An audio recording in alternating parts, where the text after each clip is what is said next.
Good evening, class. My name is Heather Flynn, and this is my informative speech on the tragic rise of veteran suicide.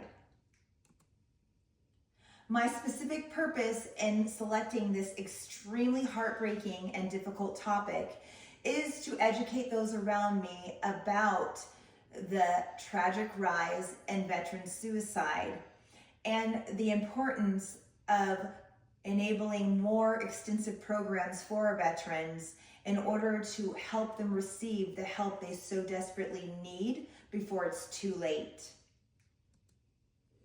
According to the U.S. Department of Veteran Affairs, suicide rates among veterans is higher than that of among non-veterans.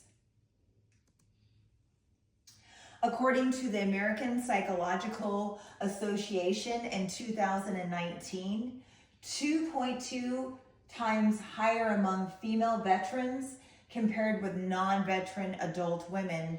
And this has to do with a lot of the things that they are experiencing in war zones among their male counterparts. 1.3 times higher among male veterans compared with non-male veterans and adult men. And this has to do with also wartime account. Male veterans ages 18 to 34 experience the highest rates of suicide. And why is that? Because our vets and our current active duty members are within this age of 18 to 34. Male veterans ages 55 and older experience the highest count of suicide. Why is that? It's because these are our retirees. These are our retired vets that no longer have a purpose. And a lot of times they are alone, divorced, or widowers.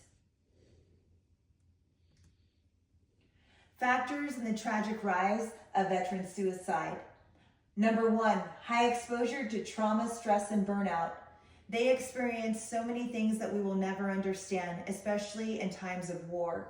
And this causes them to see things that they aren't able to fully process with little to no sleep. Isolation and loneliness, especially when reintegrating into civilian life after deployments. Unfortunately, when our soldiers come home, they expect life to be just as it was when they left. But unfortunately, life moves forward for their family members, whereas life stands still when they are in war zones. And it's hard for them to integrate into life with their families. Easy access and familiarity with firearms. Our soldiers are trained to use firearms and they know what to do in order to hurt themselves or others. Alcohol and drug abuse. This is one thing that our soldiers do quite often and frequently, which is they self-medicate in order to get through their struggles. PTSD and other mental health conditions that often go undiagnosed. Let's just be honest. Most times it's because of their ego and they don't want to tell someone that they're hurting because that can make them look less of a man, less of a woman, and not able to process exactly what they're experiencing. Education is key. According to the National Library of Medicine 2022, educating our veterans about their options is one of the very first steps that we need to concentrate on to ensure that we protect our veterans from themselves.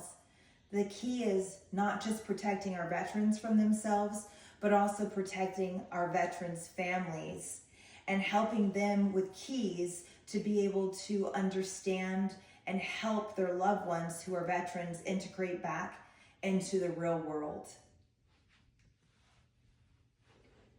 The factors that contribute to the rise in veteran suicide deaths are multiple and complex. Preventing these deaths requires the support systems, services, and resources work together to promote wellness and help veterans successfully navigate these challenges. We just need more kindness in the world. Being able to extend kindness even if we don't understand it, and offering more outreach to these veterans after they come home, and especially when they are retired and moving forward with their lives. In the end, kindness begins with the understanding that we all struggle. Thank you so much for listening to my speech,